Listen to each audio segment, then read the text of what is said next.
Welcome to my channel. ఈరోజు అమ్మ వంటల రుచిలో సమ్మర్లో చల్లచల్లగా హెల్తీగా గ్రేప్స్ జ్యూస్ ఎలా తయారు చేసుకోవాలో ఇప్పుడు చూద్దాం. 1/2 కిలో ద్రాక్ష పండ్లను తీసుకొని బాగా వాష్ చేసుకోండి.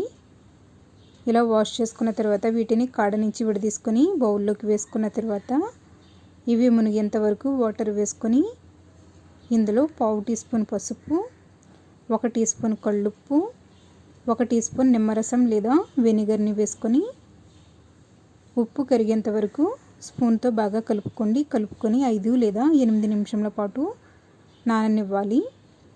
ఇలా ఈ వాటర్లో నానబెట్టుకున్న తర్వాత చేత్తో కొద్దిగా ప్రెస్ చేసుకుంటూ బాగా వాష్ చేసుకొని తీసుకోండి.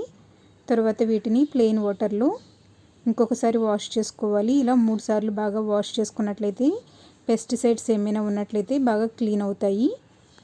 వీటిని మిక్సీ జార్లోకి వేసుకొని 4 టేబుల్ స్పూన్ల తేనె వేస్తున్నాను. తేనె ఇష్టం లేని వాళ్ళు 3 లేదా 4 టేబుల్ స్పూన్ల పంచదారను వేసుకొని కూడా తయారు చేసుకోవచ్చు. తరువాత ఇందులో 1 గ్లాస్ వాటర్ని వేసుకొని మెత్తగా బ్లెండ్ చేసుకోండి. బ్లెండ్ చేసుకొని డైరెక్ట్గా కూడా తీసుకోవచ్చు. లేదంటే మీరు తొక్కలు నోటికి తగలకూడదు అనుకుంటే మాత్రం వడకట్టుకుని తీసుకోండి. ఇక్కడ నేను 2 రకాలుగా కూడా చూపిస్తున్నాను. మీరు ఐస్ క్యూబ్స్ కావాలనుకుంటే వేసుకోవచ్చు, లేదంటే ఇలాగే తీసుకోండి.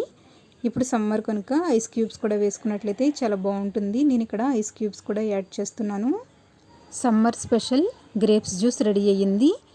మీరు కూడా ఇదే విధంగా హెల్తీగా తయారు చేసుకోండి, చాలా టేస్టీగా వస్తుంది. ఈ వీడియో మీకు నచ్చినట్లయితే లైక్ చేయండి, షేర్ చేయండి. మీరు ఫస్ట్ టైం నా ఛానల్ని చూస్తున్నట్లయితే సబ్స్క్రైబ్ చేసుకోండి. సబ్స్క్రైబ్ చేసుకున్న తర్వాత పక్కనే ఉన్నటువంటి బెల్ ఐకాన్ కూడా ప్రెస్ చేయండి. Thank you for watching my video.